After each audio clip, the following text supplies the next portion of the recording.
Assalamualaikum warahmatullahi wabarakatuh. Alhamdulillah, nahmaduhu wa nasta'inuhu wa nastaghfiruhu wa nastaghfiruhu wa natubu ilayh. Wa na'udzu billahi min shururi anfusina wa min sayyiati a'malina. Man yahdihillahu fala mudilla lahu wa man yudlil fala hadiya lahu. Asyhadu an la ilaha illallah wahdahu la syarika lahu wa asyhadu anna Muhammadan 'abduhu wa rasuluh la nabiyya wa la rasula ba'dahu. فَقَدْ اللَّهُ وَإِيَّاكُمْ أُوصِيكُمْ وَإِيَّايَ بِتَقْوَى اللَّهِ تعالى يا أيها الذين آمنوا اتقوا الله حق تقاته ولا تموتن إلا وأنتم مسلمون. Alhamdulillah kesempatan yang ini bersyukur kepada Allah Subhanahu wa taala yang dengan nikmat dan karunia-Nya kita bisa bertemu kembali di tempat yang baik ini. Kita bisa bertemu kembali di rumah, di antara rumah Allah Subhanahu wa taala, dan kita bisa berkumpul di sini, dan tentunya insyaallah kita akan mendapatkan janji dari Allah Subhanahu wa taala melalui sabda Rasulullah sallallahu alaihi wasallam. Kata Nabi sallallahu alaihi wasallam, "Majtama'a qaumun fi baitin min buyutillah." Bila seorang kaum berkumpul di antara rumah di antara rumah Allah Subhanahu wa taala, illa wasyahumur rahmah. Ya, kecuali akan diliputi oleh Allah Subhanahu wa taala rahmatnya. Nah, terkadang ketika kita ingin mencari keberkahan, kita ingin mencari kasih sayang Allah Subhanahu wa taala di tempat-tempat tertentu, akan melupakan tempat yang lain, ya, melupakan masjid-masjid, melupakan rumah Allah Subhanahu wa taala. Sebetulnya tempatnya di sini, ya. Kalau kita ingin bahagia, maka sering-seringlah ke tempat yang memang di situ ada jaminan dari Allah Subhanahu wa taala. Banyak orang ingin mendapatkan kebahagiaan ke tempat yang dia bisa mendapatkan kebahagiaan menurut pribadinya. Ya. Jalan-jalan keliling tidak dilarang, begitu ya. Jalan-jalan dia melihat keindahan alam yang itu bagian dari ayat tauhid dari Allah Subhanahu wa taala tidak dilarang. Tapi kalau seandainya ketika dia mencari kebahagiaan selalu ke sana dan melupakan tempat kajian, ini sesuatu yang salah, gitu ya. Alhamdulillah, kita kembali di tempat yang baik ini, mudah-mudahan pertemuan kita ini mendapatkan keridhaan dari Allah Subhanahu wa taala. Kemudian kita sudah memasuki bulan-bulan yang mendekati bulan Ramadan. Ya, sekarang sudah masuk bulan Rajab. Ya, kita mendapati banyak doa ketika mendekati bulan Ramadan. Salah satu yang paling masyhur, yang mana yang benar dan apa kita membaca doa. Ya, yang kita harapkan. Karena doa itu pada umumnya apa saja boleh. Ya, apa saja boleh selama tidak dilarang oleh Allah Subhanahu wa taala.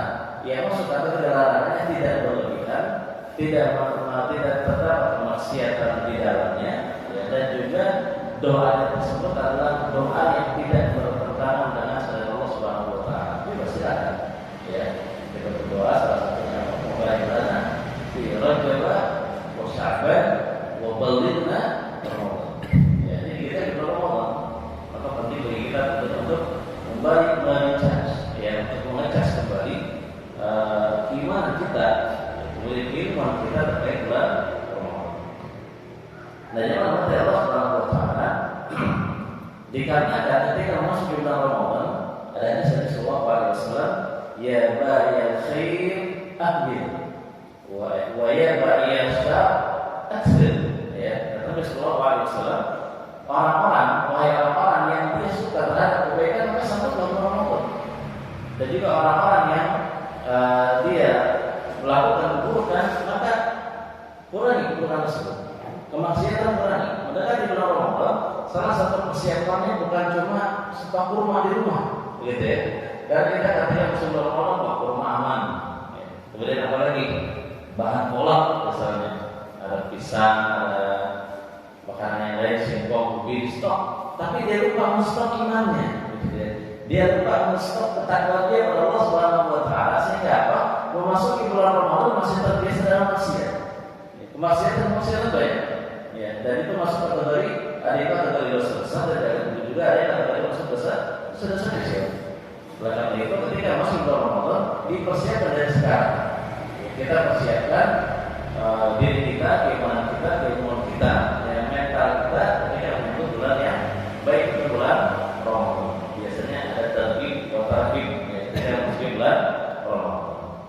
bagian dari itu tentunya kita pelajari ilmu yang ada kaitannya ketika masuk ke bulan Ramadan dari mengurangi keburukan, mengurangi kemaksiatan yang sedikit kemaksiatan.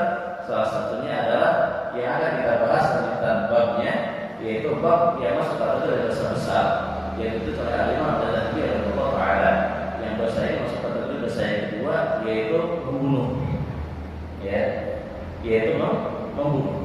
Makanya kita baru sampai hadis tentang salah satu dosa yang besar, yaitu menyekutukan Allah Subhanahu wa taala dan juga membunuh manusia dan juga berzina dengan istri tetangga. Nah, ini kita baru sampai hadis yang ini. Nah, kemudian kalau kita lanjutkan kesempatan bagi hari ini, ya, ini penting. Kenapa? Karena membunuh tidak mesti, ya, kemaksiatan dalam kategori membunuh tidak mesti kita angkat pedang atau peluru dan pistol sehingga orang tersebut terbunuh. Bisa jadi dengan bantuan desa kita orang itu terbunuh, kita pun mendapatkan ancaman dari Allah Subhanahu wa taala. Nanti coba kita akan bahas, ya. Kita lanjutkan hadisnya. Hadis yang selanjutnya itu saya adalah pada Allah taala juga dari kitab Al-Shalihin dan juga dari kitab yang lain. Salah satunya hadis ini diriwayatkan oleh Imam Bukhari dan juga Imam Muslim. Kata Nabi sallallahu alaihi wasallam, "Idza taqal musliman bisayfihima." Apabila ada dua orang muslim yang saling berhadapan dengan menghunuskan pedang, orang ribut, ya. Jadi dua orang mukmin, ya, dia saling menghunuskan pedang di antara keduanya. Kata Nabi sallallahu alaihi wasallam, "Fal qatil wal maqtul finnar." Kata Nabi sallallahu alaihi wasallam, orang yang membunuh dan orang yang terbunuh dia sama-sama berada di dalam neraka. Ini kita bicara orang Islam. Kalau orang kafir gimana? Mau dia bunuh atau tidak membunuh, dia masuk neraka. Ketika dia membunuh, tambah dalam nerakanya. Ketika dia membunuh dengan direncanakan, tambah dalam lagi berada di dalam neraka. Karena perencanaan butuh waktu, itu bagian dari dosa. Makanya biasanya hukuman pembunuhan dengan direncanakan itu jauh lebih berat dibanding membunuh tanpa direncanakan. Betul ya? Jangan mikirin yang lain. Pokoknya ini selalu, wah ini kayak inisialnya S, misalnya begitu kan? Nah, tidak semuanya ketika membunuh tersebut ada perencanaan sebelumnya, berarti sudah membuat dosa dari sebelumnya. Sehingga apa hukumannya jauh lebih berat dibanding tanpa perencanaan. Kita lagi jalan, kita harta, gitu ya.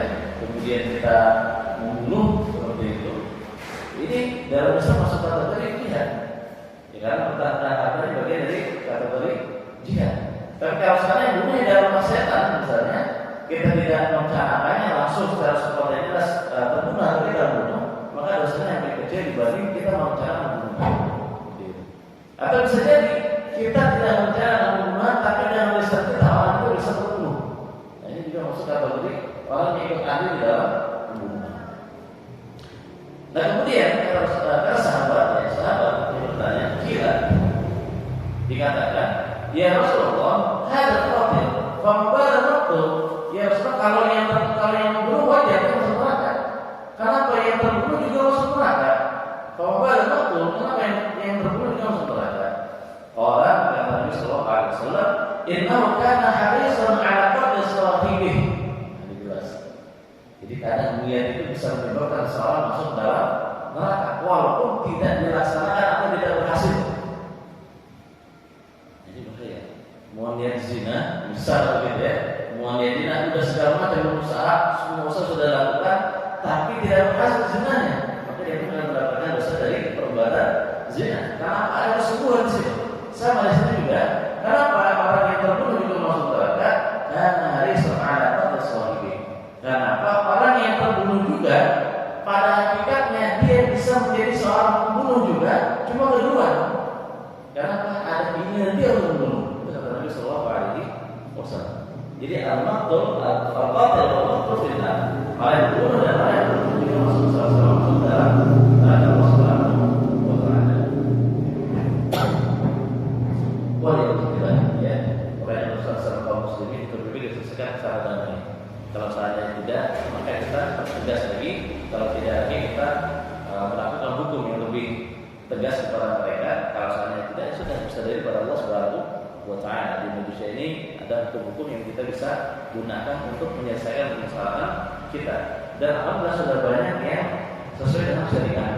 Ya, terkait perceraian itu biasanya kita menggunakan KUA, begitu ya, tata usaha agama. Terkait pembagian polis juga kita bisa ke KUA sekarang. Ya, insya Allah mudah-mudahan nanti sekarang ada permasalahan kaum muslimin yang ada yang bisa diselesaikan dengan syariat pelan-pelan. Ya, dikit-dikit tapi juga ada perjuangan besar. Jangan begitu adalah hukum yang sekarang, karena hukum sekarang adalah hukum yang tidak sesuai dengan syariat Islam. Ya, hukumnya hukum demokrasi oleh Belanda, begitu ya. Nah, ini hukum-hukum yang tidak sesuai dengan syariat Islam. Kita lanjutkan. Ada yang selanjutnya.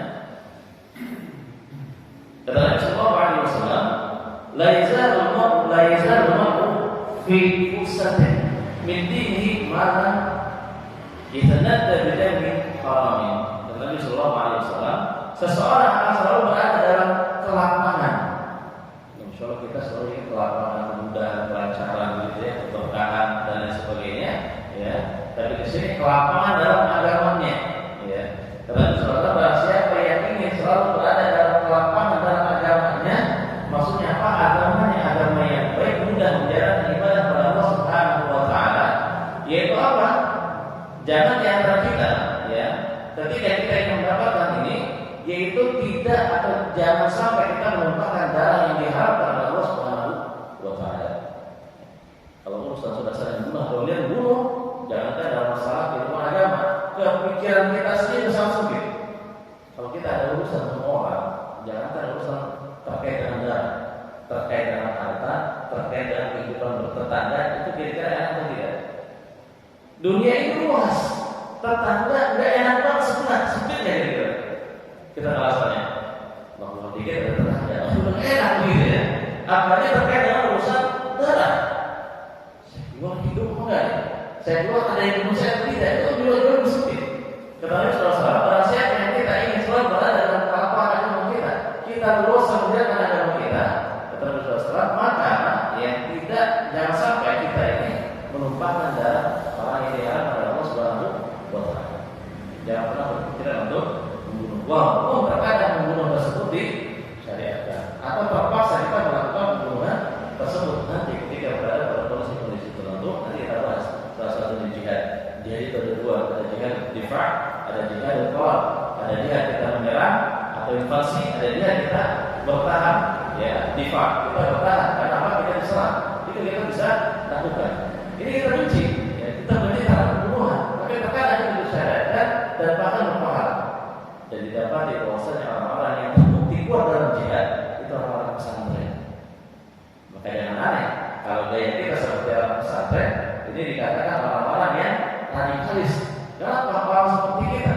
Insya Allah begitu ya. Orang seperti kita, ketika hak-hak kita atau Islam itu ditindas atau Allah sudah mengancam diri kita, maka yang tadinya tidak siap-siap sama sekalipun itu akan terpanggil atau terkena hukum untuk kembali buka senjata melawan orang-orang yang boleh. Yang sekarang ini di dunia ini terbukti ya, santri atau orang pesantren ini bisa mengalahkan negara superpower zaman sekarang. Siapa itu? Yang dikalahkan Amerika. Yang mengalahkan siapa? Yang kalahkan siapa? Belum tahu. Oh, belum tahu. Allah yang mengalahkan. Betul, kalau semua itu mengalahkan Allah Subhanahu Wa Taala. Semua ini Allah Subhanahu Wa Taala. Jadi yang mengalahkan, yang memenangkan itu semuanya Allah Subhanahu Wa Taala. Itu semua atas nama Allah Subhanahu Wa Taala. Dan secara praktek yang mengalahkan itu namanya santri. Dalam bahasa Arab dikenal dengan toli. Ya, kelompoknya orang-orang yang nyantri disebut dengan taliban. Ya bahasa kita Taliban, gitu ya. Kalau pas mantan dari Syria dan negara mereka, itu muslimin. Ya saudara kita kesalahan kepada mereka, kita perbaiki, kita nasihati. Tapi yang ada pada mereka kita akui. Nah ini terbukti santri di Indonesia pesantren jauh lebih tua dibanding negara. Dibanding negara NKRI, pesantren jauh lebih ada lebih dulu dibanding NKRI. Salah satu yang Muhammadiyah. Muhammadiyah tahun berapa ada? Ada yang tahu? Setelah Muhammadiyah Nahdlatul Ulama, sebelum kita lagi Nahdlatul Ulama, ya. Ini pesantren-pesantren, ya, yayasan-yayasan. Ini ada seluruh Indonesia yang mau menjaga siapa? Ya mereka. Ini terbukti.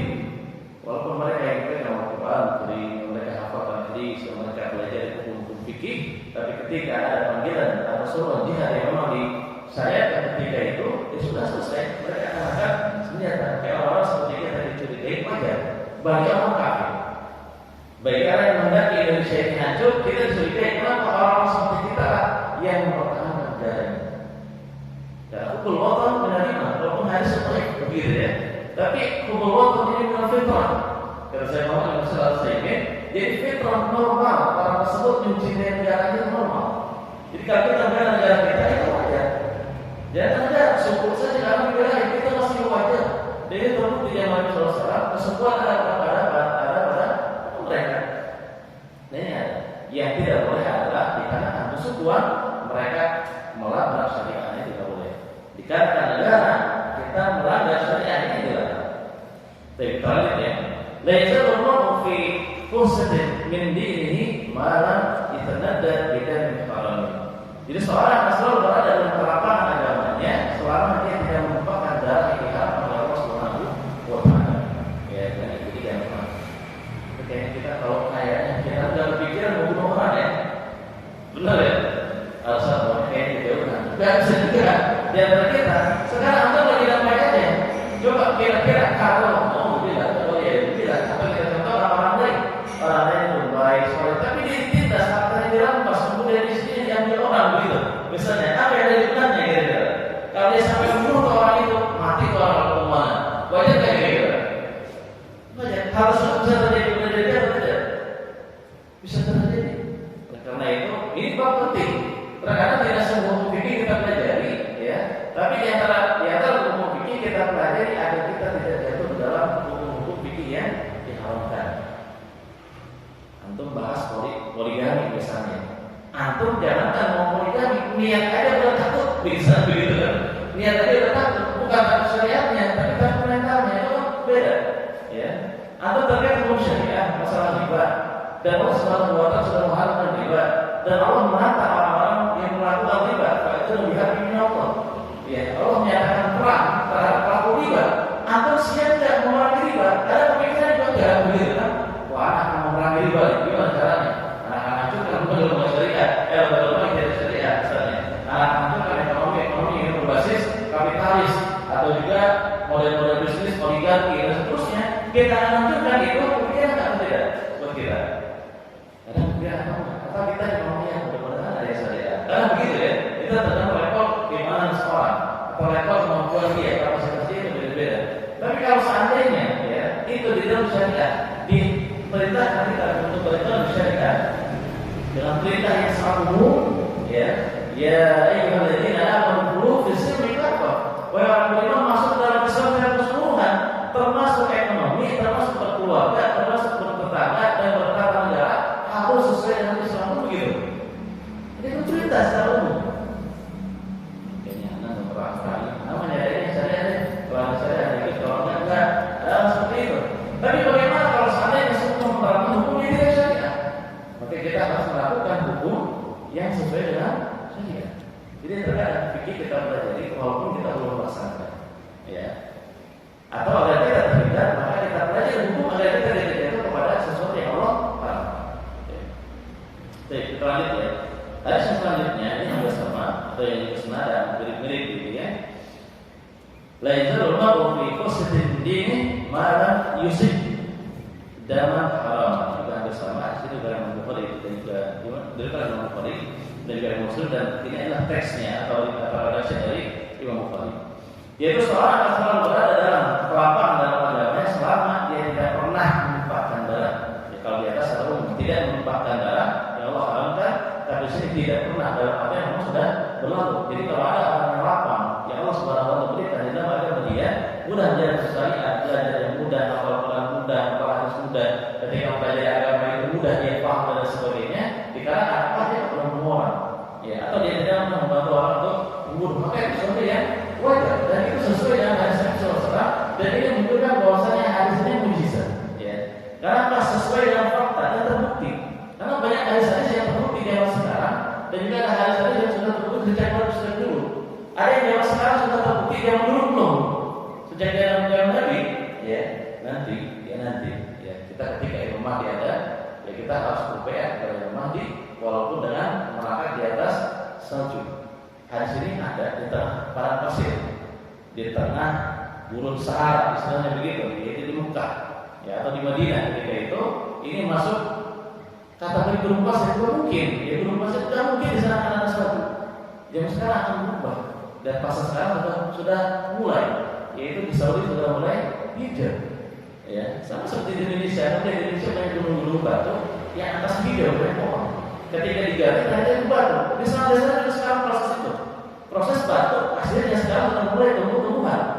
Tidak menutup kemungkinan secara hukum alam ini terjadi. Kalau kita katakan begitu, jadi pengetahuan alam ini adalah proses menuju nanti ketika sekian tahun kemudian akan bisa besar di daerah tersebut. Bisa terjadi. Bahkan sekarang sebagiannya sudah ada yang bersalju. Nah, ini luar biasa. Tidak ada Nabi Sallallahu Alaihi Wasallam. Kemudian hadis yang lain, laqad mu'minin a'zamu 'indallahi min zawal dunya. Nabi Sallallahu Alaihi Wasallam diberikan oleh Imam An-Nasa'i bahwasanya membunuh seorang muslim di sisi Allah dosanya jauh lebih besar daripada musnahnya dunia ini. Jadi kalau seandainya ada orang-orang yang merusak alam, ya baik melakukan pembangunan ilegal gitu ya, atau juga penghancuran alam, atau juga yang lain sebagainya sampai merusak dunia, membuat fasad besar di dunia, ini jauh lebih kecil dosanya dibanding membunuh seorang muslim. Ya, jadi kalau terkait dengan saudara kita, saudara kaum muslimin, maka jangan kita terpikir untuk membunuh, ya, karena dosanya sangat besar. Kemudian hadis yang lain diriwayatkan oleh Imam Bukhari bahwasanya kata Nabi Sallallahu Alaihi Wasallam, awal ma yuqda. Jadi ada perkara-perkara yang pertama dihisab, ada perkara-perkara yang pertama disidangkan. Jadi berarti nanti ada yang mau hisab, ada hari penghitungan, dihitung dulu. Setelah dihitung baru disidangkan. Ya. Dan kita mengetahui bahwasanya yang pertama kali dihisab oleh Allah Subhanahu Wa Taala amalan dari seorang hamba, amalan apanya? Amalan yang pertama dihitung, dihisab oleh Allah Subhanahu Wa Taala amalan apa? Salat. Ya. Nah di sini Nabi Sallallahu Alaihi Wasallam awal ma yuqda. Ya. Yang perkara yang pertama kali disidangkan atau diputuskan oleh Allah Subhanahu Wa Taala bainan nas antara manusia fid dima, yaitu urusan darah. Ya. Dihitungnya urusan sholat, tapi disidangkan urusan darah. Ya. Disidangkan di situ. Diputuskan apakah dia nanti akan dihukum atau tidak terhadap apa yang dilakukan. Amalan-amalan di antara amalan yang lainnya adalah bukan masalah yang lain kecuali masalah membunuh. Jadi kalau saja kita di dalam rumah aman, ya sidang pertama aman, karena kalau satu bunuh kita aman, begitu ya. Setelah itu urusan apa urusan yang lainnya, gitu kan? Maka ini menunjukkan bahwasanya ketika kita bunuh ini kategori masuk ke kategori besar. Ada perkataan kita boleh tersyabi. Dari Abdullah bin Amr yang berkata bahwasanya Rasulullah SAW berkabair dan surah kedulan wa qatlun nafs wa uququl walidain. Kita bahas ya dosa-dosa yang paling besar ya, dosa besar adalah membunuh Allah Subhanahu Wa Taala dan membunuh manusia dan juga durhaka kepada orang tua. Kemudian hadis yang lain dari Umayyah bin Hilal bahwasanya dia telah meriwayatkan kepada kami Bishr bin Asim dan dia telah meriwayatkan kepada kami yaitu Uqbah bin Malik dari Nabi Sallallahu Alaihi Wasallam bersabda, Inna Allah abara ala man qabla minna. Sesungguhnya Allah Subhanahu Wa Taala itu akan sangat marah, enggan untuk memaafkan. Abara itu enggak sebetulnya. Ya, jangan sampai salah baca. Kata Nabi Sallallahu Alaihi Wasallam, "Kullu ummati yadkhuluna al-jannah." Setiap umat akan masuk surga, illa man aba, kecuali orang yang enggak. Jangan salah baca, tulisannya sama. Alif ba ya, enggak ada titiknya, begitu ya. Jangan sampai salah baca jadi abi. Itu maknanya beda, kan? Ini apa? Allah Subhanahu Wa Taala merupakan maksudnya sangat marah.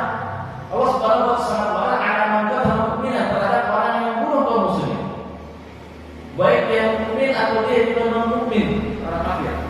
Dia orang Islam atau juga orang kafir, Allah sangat marah terhadap mereka. Karena apa yang dibunuh adalah orang mukmin. Jadi kalau seandainya atau melihat beberapa waktu yang lalu, beberapa tahun yang lalu, ada yang namanya Ariel Sharon. Ya, kalau ingat roti merek besar, ingat orang itu, anak selalu kesel. Tahu kalau dia roti, kalau nggak ada roti, ada salam namanya, ya. Itu nama killer, itu nama pembunuh. Siapa dia? Ada yang tahu? Israel, ya. Itu sudah terbukti membunuh banyak sekali kaum muslimin Palestina. Sudah terbukti. Jadi kalau ngambil roti itu yang harus punya namanya salam, begitu maksudnya. Ya, atau ada kaitan atau tidak, tapi yang sepuluh jadinya, gitu kan? Kalau ada mereka lain, ini ada salam namanya, itu membunuh. Allah Subhanahu wa Ta'ala di dunia membuktikan disiksa dan sakitnya selama 8 tahun. Nggak bisa ngapain di rumah sakit, ya. Sampai badannya kurus, habis tinggal tulang sama kulit saja, dan dia merasa sakit. Atau bayangin, kita sakit demam aja, itu masih bisa aktivitas itu nggak enak, panas nggak enak, begitu ya. Apalagi sakit yang nggak bisa ngapain, itu hukuman yang sangat berat, ya. Ini buat kita selalu kita lihat sampai 8 tahun sakit, sampai habis. Itu bagian dari sisa Allah Subhanahu wa Ta'ala di dunia, ya. Kenapa? Inna Allah apa? Allah Subhanahu wa Ta'ala berada siapa? Ada manfaat, ada apa?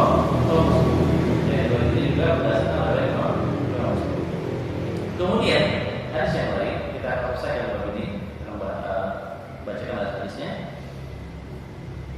Ma min nafsin tubtal zulman illa kana 'ala ibni Adam al-awwal kiflun min damiha bi annahu kana awwal man sanna al-qatl. Ini hadis ini dalam Bukhari dan Imam Muslim. Kata Nabi sallallahu alaihi wasallam, tidak ada satu jiwa pun yang dibunuh secara zalim.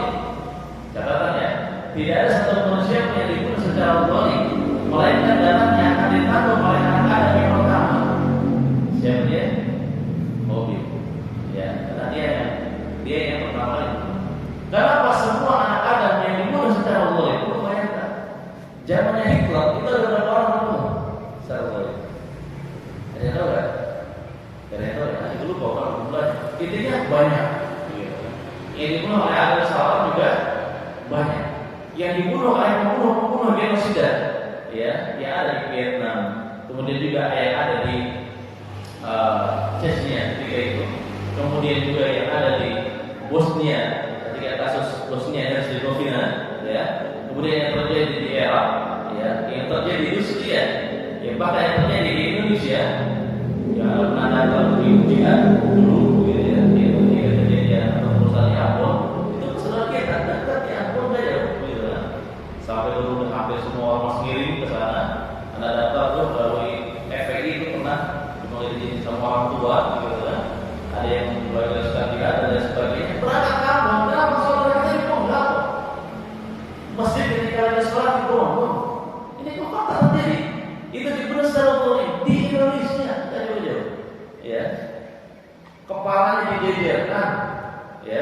Kepala bisa dipotong-potong, sampai bisa diketahui kalau yang membunuh orang Islam itu jasanya nggak utuh. Dan terjadi yang membunuh orang kafir itu jasanya utuh. Karena Islam memiliki adab walaupun dalam pembunuhan, ya. Islam memiliki adab walaupun dalam peperangan, itu masih ada. Nanti kalau kita mau lebih dalam lagi kita belajar bagaimana adab di dalam jihad. Kalau kita ada dalam pendidikan, ada di dalam rumah tangga, ada di dalam belajar, ada di dalam majelis ilmu, ada di dalam tempat yang lainnya, bisnis sebagainya. Itu gampang, ya, kalau mudah. Ada dalam jihad melakukannya susah. Sampai Nabi SAW, jika memungkinkan, jangan sampai ada daun atau pohon yang terpotong dikarenakan pas proses jihad. Itu kalau bisa jangan ada. Itu banyak sampai ke sana. Islam luar biasa prosesnya, ya. Dari sini, ya, ketika tidak ada satu orang yang terbunuh secara zalim, termasuk yang di Ambon, terjauh, soalnya itu di pantai, ya, di Poso, ya, di Halmahera, itu kan kasus lama. Karena masih sangat ingat di kepala anak, videonya masih terbayang sekarang ketika bicara itu, ya, itu terjadi. Ini terbunuh secara zalim banyak sekali. Ini yang mengerikan. Illa kana 'ala ibni Adam al-awwal kiflun min damiha. Ya, kecuali, ya, anak Adam yang pertama itu juga akan menanggung dosanya. Kenapa? Ya, li'annahu kana awwala man sanna al-qatl. Karena dia orang pertama kali melakukan pembunuhan. Dalam artian apa? Pembunuhan secara zalim. Tidak boleh. Ya, tidak berdosa. Bayangkan. Ini mengerikan ya dosa ketika diikuti oleh orang lain. Hati-hati kita. Hati-hati kita terhadap dosa yang diikuti oleh orang lain. Jadi kita akan mendapatkan dosa tersebut. Terus-terusan selama dilakukan hal tersebut. Misal contoh biar gampang ngomongnya, terkait dengan akhwat, terkait dengan wanita kaum muslimah atau mukminah misalnya, ketika dia mencontohkan satu cara buka aurat dan ternyata itu diikuti, dia akan menanggung semua dosanya. Para desainer hati-hati, ya. Para pendesain gaya baju yang sampai menimbulkan aurat, ini hati-hati, gitu kan? Ketika diikuti semua dosa kebagian. Gak tahu dulu zaman dulu ada dikenal tuh ada yang pakai baju yang namanya you can see, nah begitu, ya. Gak tahu tuh baju dari mana.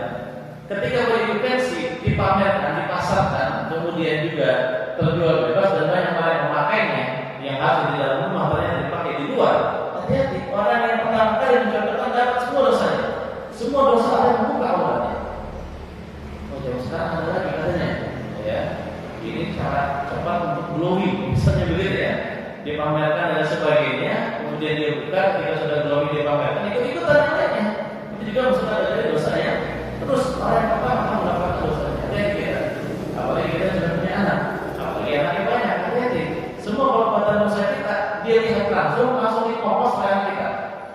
Itu kita akan mendapatkan dosanya. Temennya ikut-ikutan, kita nggak tahu temennya siapa.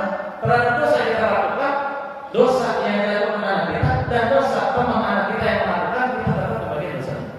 Alhamdulillah. Ya. Ini mengerikan. Ini namanya dosa-dosa yang boleh dikatakan dosa jariah. Sampai kita mati pun, ya ketika dosa itu kita yang mulai yang mencontohkan, maka kita akan mendapatkan dosa. Kemudian hasil ini dosa dari Umar radhiyallahu anhu dikatakan dari Nabi sallallahu alaihi wasallam, "Man qata'a mu'ahadan." Nah, ini terkait dengan yang belum lama dibahas dalam kita yang dosa soleh, yaitu yang terkait dengan membunuh orang kafir. Ya, dalam Rasulullah bahasa yang telah membunuh orang kafir mu'ahad atau orang kafir yang dalam perjanjian damai dengan umat Islam, maka tidak akan mencium bau surga dan wangi surga bisa tercium tidak sejauh perjalanan 40 tahun. Ya, jadi terkait dengan orang kafir. Orang Islam membunuh orang kafir tidak boleh. Membunuh orang kafir juga ada batasannya, yaitu mu'ahad, kafir mu'ahad ini tidak boleh dibunuh. Ada perjanjian damai dengan orang Islam. Kemudian juga hampir sama, barang siapa yang membunuh orang kafir yang ada dalam naungan perjanjian damai atau juga naungan umat Islam atau negara yang menjamin atau perjanjian yang menjamin dan berada di bawah perlindungan Allah Subhanahu wa taala Rasulullah, berarti dia telah merusak perlindungan Allah Subhanahu wa taala. Ya. Ini masuk kategori diharamkan juga, walaupun dia orang kafir. Kafir mu'ahad. Bahkan dia akan mencium bau surga, walaupun bau surga bisa tercium sejauh 70 tahun perjalanan. Kadang kita agak bingung. Dalam satu hadis dikatakan 40 tahun, hadis yang lain mengatakan 40 tahun. Ternyata dari beberapa penelitian dan penjelasan para ulama, di sini dikatakan ketika 40 tahun dan 70 tahun berada pada tempat yang sama, dalam artian hadis senada, awalnya sama tapi ujungnya beda, itu biasanya dihitung dari jarak kendaraan, dari jarak yang ditempuh dalam kendaraan, baik kendaraan dengan berjalan kaki atau kuda, biasanya begitu. Kalau seandainya ada hadis yang mirip seperti ini, begitu ya, satu 40 tahun, satu 70 tahun, maka yang 70 tahun maka itu dengan berjalan kaki, ya, atau juga dengan unta, karena mirip-mirip. Yang kedua ini dengan berkuda. Berarti jarak surga kita bisa hitung ya, benar ya? Kalau seandainya kita berkuda 40 tahun, sampai mana kira-kira 20 kilo? Ada yang tahu nggak? Nah tadi mungkin dulu ya, kira-kira 40 tahun naik kuda itu yang mana? Begitu maksudnya ya. Kudanya kuda apa? Kuda kacang, kuda yang mana? Begitu beda-beda. Kalau kuda yang biasa bertiga itu berapa? Jauh itu bisa dihitung. Berarti surga wanginya luar biasa, bisa dicium sejauh 40 tahun perjalanan berkuda. Kecepatan kuda berapa sih waktunya? Berapa? Yang berapa kilometer per jam? 60 km per jam. 60 km per jam. Kalau saya dalam satu hari itu ada 24 jam, nanti 24 jam ada 60 gitu ya. Dikali 50 ini beda banget gitu ya. Berarti berapa? 12.000 ya? 12.000 kilo. Benar ya? Dikali 40 tahun, makanya itu bau surga. Dan kalau adanya wangi yang kayak gitu, itu luar biasa. Ya. Berarti surga ini sangat wangi. Udah antum bayangin seperti itu. Nanti itu lagi di tempat rumah gitu ya. Nah, ini penting bagi kita untuk apa? Meyakinkan ini ciptaan Allah Subhanahu wa taala. Surga ini makhluk Allah Subhanahu wa taala, karena ini ciptaan. Dan surga ini juga ada mu'iddat lil muttaqin. Dan mu'iddat lil kafirin ini sama. Neraka dan surga sudah ada. Ya, masalah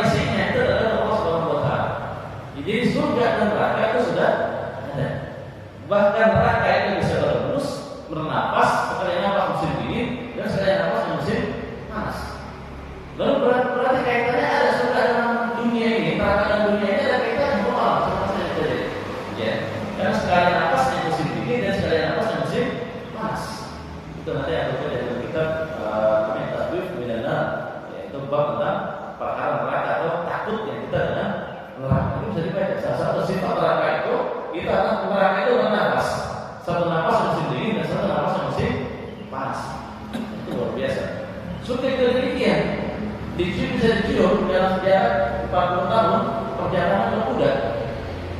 Berarti sangat jauh. Kalau sekarang surga itu sudah ada di mana begitu? Ya. Sebagai peneliti yang mengatakan semakin tinggi adalah tempat surga dan semakin bawah itu adalah neraka. Di dunia ini dia mengatakan seperti itu, begitu ya. Walau kita yang perkara tadi kita tidak bisa meyakini juga dengan dalil yang jelas. Kemudian dalam hadis yang lain selain Ahmad juga Ibnu Majah masalahnya ada perbincangan, ada syahidnya, ada hukumnya. Kata Nabi Sallallahu Alaihi Wasallam berasal dari Quran radhiyallahu anhu, man a'ana ala qatli mu'minin bi syatri kalimatin laki Allah maktubun baina 'ainaihi aisun min rahmatillah. Barang siapa yang membantu terbunuh seorang mukmin, ikut bantu bunuh. Nah, ini ada kita ya. Kalau ini kayaknya masuk kita ya. Bisa jadi ini. Kalau bunuh kayaknya kita jangan akan bunuh orang. Bunuh ayam aja kan nggak berani. Kalau ayam sebenarnya kambing nggak berani. Jadi sekarang ada ya. Jadi sekarang akan jaga banyak. Kenapa? Nyembelih kambing nggak berani. Apalagi sapi. Ada yang nyembelih kambing ini? Udah banyak kambing. Kalau nyembelih sapi, golongnya nggak punya mahal gitu ya, mahal 2 juta itu enak gitu ya. Bunuh sapi yang beli sapi kalau golong harga 2 juta itu udah mulai enak gitu ya. Dari sini jangan dan bunuh orang, bunuh ayam nggak berani, nyembelih ayam nggak berani, nyembelih kambing nggak berani. Ada laki-laki yang jalan lemes ada seperti itu, begitu kan? Ada juga itu laki-laki seperti itu. Ya tapi kayaknya nggak kepikiran kalau bunuh. Tapi kalau bantu bunuh mungkin. Nah, dari sini ada mungkin masuk kita di sini gitu ya. Man a'ana ala qatli mu'min. Barang siapa yang membantu membunuh seorang mukmin bisa 3 kalimat dengan 1 kalimat. Apalagi banyak, gitu ya. Cara bunuh begini aja kalau sudah ngantuk dia. Ya, ternyata di otaknya dia dalamnya ternyata sudah mulai tahu masalah, begitu ya. Nah, bisa jadi seperti itu. Nah, ini dalamnya dengan 1 kalimat saja dia bisa membunuh seorang mukmin. Ngelihat situ enggak? Mau mati dia orang. Situ. Di situ misalnya ternyata dibunuh, kita masuk lagi ancaman dari Rasulullah SAW dan ancaman dari Allah Subhanahu Wa Taala melalui Rasulullah SAW. Apa katanya? Laki Allah maktubun baina 'aini, maka orang tersebut nanti akan bertemu dengan Allah Subhanahu Wa Taala, maktubun tertulis baina 'ainihi di antara 2 matanya, isu min rahmatillah, itu orang yang berputus asa dari Allah Subhanahu Wa Taala. Udah seakan-akan tidak akan mungkin dia punya Allah Subhanahu Wa Taala. Nanti ada tulisan, ada merahnya orang nanti ketika masuk ke dalam akhirat. Ya, bertemu dengan Allah Subhanahu Wa Taala dengan tulisan isun min rahmatillah. Itu orang yang berputus asa dari Allah Subhanahu Wa Taala. Kenapa? Dia pernah bantu orang bunuh dengan sedekah. Di situ terbunuh dia, maka isun min rahmatillah ketika dia bertemu dengan Allah Subhanahu Wa Taala. Apalagi banyak begitu. Apalagi sampai mengatur, apalagi sampai memfasilitasi disediakan alat mengukur dan sebagainya, tentu dosanya jauh lebih besar. Kemudian hadis yang terakhir dalam masalah ini, ya, Nabi Sallallahu Alaihi Wasallam ini hadis yang tadi barusan itu ada perdebatan, ya. Di sini di dalam Muhammad dan Ibnu Majah, tapi dalam masalah ada perdebatan, tapi ada syawahid.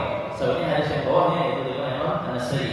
Kullu dzambin asallahu an yaghfirahu illa rajulun yamutu kafiran aw rajulun yaqtulu mu'minan muta'ammidan. Semua dosa masih ada harapan untuk diampuni oleh Allah Subhanahu Wa Taala kecuali orang yang mati dalam keadaan kafir.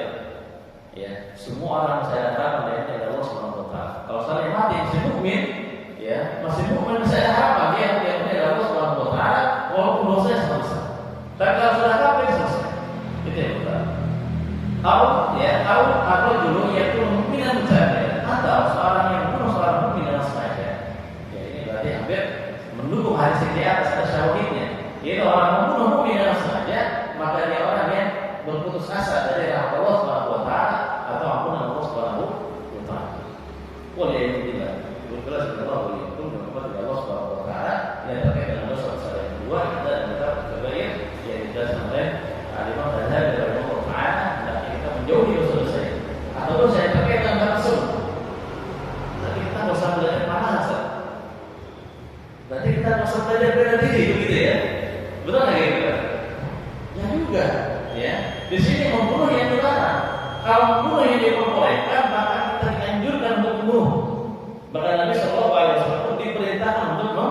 bunuh.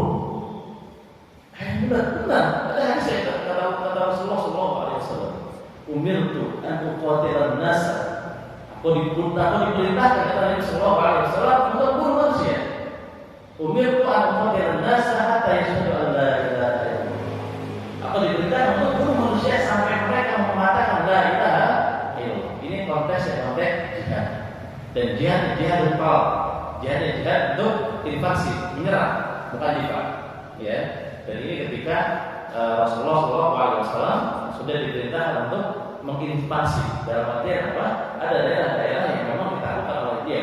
Umirtu an uqatilan nas hatta yashhadu an la ilaha illallah. Atau diperintahkan oleh Allah Subhanahu wa taala membunuh manusia sampai mereka mengatakan la ilaha illallah. Tapi hadis tidak berhenti di sini. Ada yang lain yang menjelaskan tambahannya, yaitu la ikraha fid din qad tabayyana rusydu minal ghayy. Tidak ada paksaan dalam agama. Mau masuk Islam aman, ya. Kalau tidak masuk Islam, dia jizya. Itu kehinaan buat orang yang berjizya. Orang yang berjizya atau jam sekarang upeti atau pajak itu adalah orang yang hina. Dan itu diterapkan oleh Rasulullah SAW pada orang kafir. Ya, tidak mau masuk Islam berarti orang hina. Berjizya, berpajak. Enggak mau masuk Islam, enggak mau berpajak, enggak begitu. Ya, itu dulu kita sama muslim. Jadi tidak dipaksa dia masuk agama Islam. Syaratnya berjizya aja. Udah, pajak saja. Kalau dia tidak mau, pajak dia tidak mau, ya, maka akan dipenggak. Ini harus sama dengan para ulama tersebut di Al-Quran. Bukan berharap orang kafir sama, persis. Mau Islam atau tidak? Mau Islam, kalau tidak dia berjizya, kalau tidak dia dipenggak. Tapi Abu Bakar Siddiq radhiyallahu anhu dia menerapkan terhadap orang Islam. Orang Muslim yang tidak mau bayar pajak penggak. Abu Bakar Siddiq orang yang sangat bijak, ya. Abu Bakar Siddiq orang yang sangat lembut beliau. Tapi ketika sudah berkaitan dengan syariah, tidak mau bayar pajak, enggak. Ya, dibunuh. Dibunuhnya bagian dari hak, bagian dari hukuman, bukan menganggap dia kafir. Ya, seperti ini ada pemenggalan, pembunuhan dan sebagainya yang disyariatkan. Jadi kita dituntut, ya. Kita dilarang membunuh, tapi kita disyariatkan agar kita siap untuk membunuh. Semua bahasa gitu ya. Karena apa begitu? Nabi hobi olahraga di bulan. Dan bahkan Nabi tidak ada yang mengalahkan. Ya, sahabat yang lain itu sudah biasa berkuda, memanah, berenang sampai di masa-masa kehilangan belakangan. Ini sampai memindahkan ketika mulai renang ke laut atau dibuat dengan semisal laut. Ya, dekat tempat mereka ada mereka yang bisa melaksanakan sunnah Nabi, yaitu berenang. Ya, hadis ini kan ada di gunung pasir, benar ya? Ada di anak yang memanah, berkuda dan berenang. Memanah berkuda kan pamit mana bisa. Kalau berenang di mana? Nggak mungkin berenang di pasir. Dari kemana? Laut. Dia jadi keluar berenang. Ya. Yang sekarang waterboom, gitu ya. Bisa berenang, bisa di kolam renang. Sekalinya mau ke sungai tenggelam, gitu kan? Karena perbedaan-pedaannya. Jadi itu caranya begitu. Dan bahkan Nabi SAW mengatakan, "Minul qawiyyu ahabbu ila Allah, khairun ahabbu ila Allah minal mu'minin dhaif." Orang yang mukmin yang kuat itu lebih baik dan lebih dicintai oleh Allah Subhanahu wa taala dibanding lemah. Semua maknanya pertama kuat, qawiyyu itu adalah fisiknya. Baru yang lainnya, begitu kan, psikisnya dan sebagainya. Itu pertama qawiyyu adalah kuat. Bahkan Nabi Sallallahu Alaihi Wasallam dan beliau udah bidang, ya. Berarti bidang itu kan dia batas-batasnya. Kemudian perut beliau itu seperti tumpukan batu, ya. Bahasa sekarang six-pack, begitu kan. Ini begitu masuk fisik Nabi. Kita main six-pack, one-pack, satu. Itu tidak sunnah, Kita siap untuk menjaga masalah Allah Subhanahu wa taala boleh seperti apapun, tapi kita dilarang menggunakan di dalam al-Qur'an dan dalam Al-Qur'an. Tetap sebutnya agama ini. Ya, agama Islam yang sangat dilarang membunuh. Agama Islam adalah sangat damai. Terkait membunuh satu orang pun, baik orang mukmin, maka itu lebih besar saja dibanding yang di dunia ini. Membunuh orang kafir yang berada dalam lindungan Allah Subhanahu wa taala, dalam lindungan orang-orang yang berada Allah Subhanahu wa taala dalam lindungan negara Islam, maka dia akan mencuri surga. Tidak boleh digunakan sembarangan. Tapi orang mukmin adalah orang yang kuat. Bahkan diperintahkan dalam setiap ayat yang lain, wa'idhu lahum mastata'tum min quwwah. Ya, diwajibkan kita untuk mempersiapkan, ya, mempersiapkan kekuatan kita, kekuatan kita. Kalau misalnya kita siapkan fisik kita, strategi kita, kemampuan kita di dalam bertahan dan lain sebagainya, sampai persenjataan kita miliki, kita persiapkan. Wa'idhu lahum min Wah, ini perintah dari Allah Subhanahu wa taala. Dan persiapkan hal-hal yang ada dari kekuatan-kekuatan.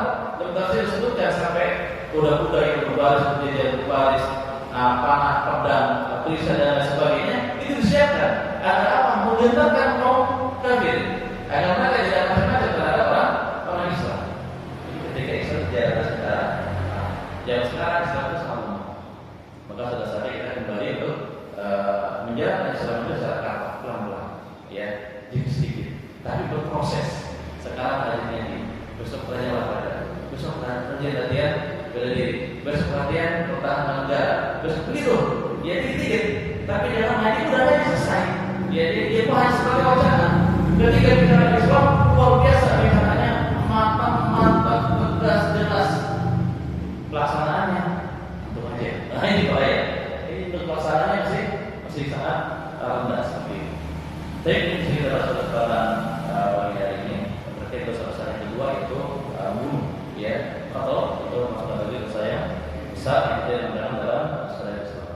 Dan juga Allah Subhanahu wa taala tidak dan kita dari perbuatan dosa besar ini itu bunuh, dan juga kita tidak dari perbuatan dosa besar orang lain membunuh kita. Amin ya rabbal alamin. Semoga Allah Subhanahu wa taala memberikan hidup kepada kita semua agar kita senantiasa berada dalam Islam dan tidak mati kecuali dalam keadaan Islam, dan tidak meninggal dunia kecuali dalam mengucapkan la ilaha illallah. Mudah-mudahan kita semua kita dimasukkan dalam surga Allah Subhanahu wa taala. Amin ya rabbal alamin. Demikian, mohon maaf. Assalamualaikum warahmatullahi wabarakatuh.